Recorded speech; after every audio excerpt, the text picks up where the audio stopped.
आज की प्रस्तुति में हम आपको समय से पहले होने वाली अल्प मृत्यु के बारे में जानकारी देने का प्रयास कर रहे हैं। श्री गरुड़ महापुराण में एक प्रसंग आता है कि जब भगवान श्री हरि गरुड़ को प्राणी की मृत्यु का ज्ञान दे रहे थे तो गरुड़देव ने जिज्ञासावश भगवान श्री हरि से प्रश्न पूछा कि हे प्रभु, वेद का यह कथन है कि बिना समय के किसी की भी मृत्यु नहीं होती है, तो फिर कोई भी प्राणी किस कारण से अकाल मृत्यु को प्राप्त हो जाता है? हे प्रभु, ऐसा होने से क्या वेदों का कथन असत्य होता नहीं दिखाई देता? क्योंकि वेदों में यह कहा गया है कि मनुष्य 100 वर्षों तक जीवित रहता है। इस सृष्टि में ब्राह्मण, क्षत्रिय एवं वैश्य वर्ण वाली द्विजातियां, शूद्र और मलेच्छ रहते हैं। फिर किस कारण से इस कलिकाल में ये शतायु को पूर्ण नहीं कर पाते? बालक, धनवान, निर्धन, सुकुमार, मूर्ख, ब्राह्मण, अन्य वर्ण वाले, तपस्वी, योगी, महाज्ञानी, सर्वज्ञानरत, लक्ष्मीवान, धर्मात्मा, अद्वितीय पराक्रमी, जो कोई भी हो, इस वसुधातल पर अवश्य ही मृत्यु को प्राप्त करते हैं। इनके गर्भ में आने के साथ ही इनके पीछे मृत्यु लगी रहती है। हे भगवान, इसका क्या कारण है?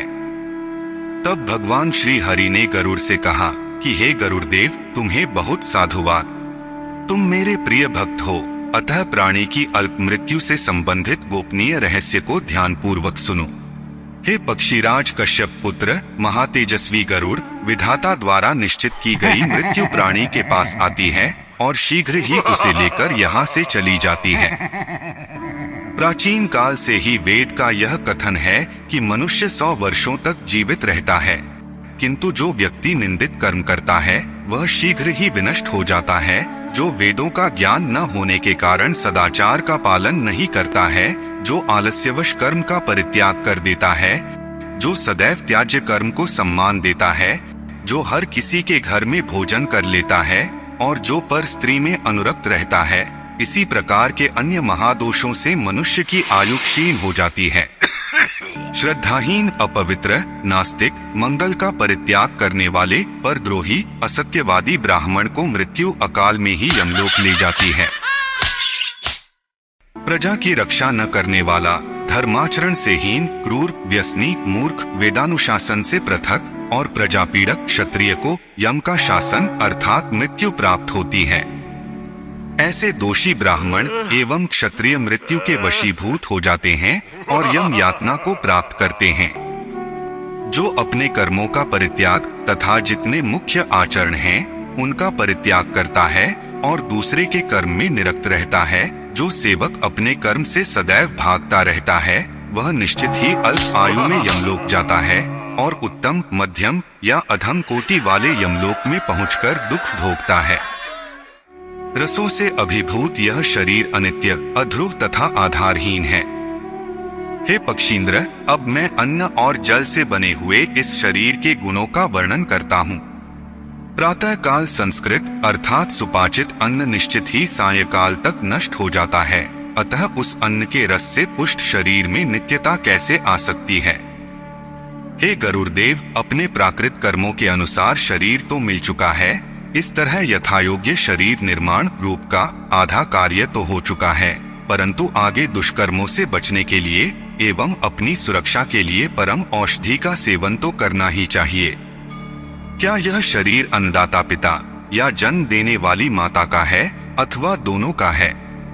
यह राजा का है, बलवान का है या अग्नि का है? कीटाणु, विष्ठा अथवा भस्म के रूप में परिणत होने वाले इस शरीर के लिए श्रेष्ठतम यज्ञ क्या हो सकता है? पाप विनाश के निमित्त प्राणी को उत्कृष्ट यत्न करना चाहिए। जीव ने अनेक बार इस संसार में जन्म लेकर मन, वाणी और शरीर के द्वारा पाप कर्म किया है। मनुष्य जन्म मिलने पर प्राणी को पूर्व सभी जन्मों के पापों का स्मरण करके तप के द्वारा उन्हें विनष्ट करने का प्रयास करना चाहिए। कर्म के अनुसार प्राप्त होने वाले गर्भवास के महान कष्ट को देखकर भी जो मनुष्य पुनः गर्भवास में आता है, अर्थात मानव योनि में ही उससे मुक्ति का प्रयास नहीं करता, वह पात की अंडज आदि योनियों में जहाँ जहाँ जाता है, वहाँ वह आधियां, व्याधियां, क्लेश और वृद्धावस्था जनित रूप में कष्ट भोगता रहता है। हे पक्षीराज, गर्भवास से निकला हुआ प्राणी अज्ञान रूपी अंधकार से आच्छन्न हो जाता है। बाल्यावस्था में रहने के कारण वह सत्सत अर्थात सत्कर्म का कुछ भी ज्ञान नहीं रखता है। यौवनांधकार से वह अंधा हो जाता है। इस बात को जो देखता है वह मुक्ति का भागी होता है। प्राणी चाहे बालक हो, चाहे युवा हो अथवा वृद्ध हो, वह जन्म लेने के बाद मृत्यु को अवश्य प्राप्त होता है। धनी, निर्धन, सुकुमार, कुरूप, मूर्ख, विद्वान, ब्राह्मण या अन्य वर्ण वाले जनों की भी यही स्थिति होती है। मनुष्य चाहे तपस्वी, योगी, परम ज्ञानी, दानी, लक्ष्मीवान, धर्मात्मा, अतुलनीय पराक्रमी कोई भी हो, मृत्यु से नहीं बच सकता है। बिना मनुष्य देह को प्राप्त किए सुख दुख का अनुभव नहीं किया जा सकता है। व्यक्ति प्राकृत कर्म के पाश में बंधकर मृत्यु को प्राप्त करता है।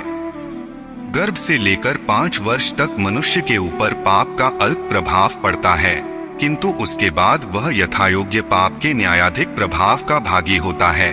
अतः प्राणी को बार बार इस संसार में आना जाना पड़ता है।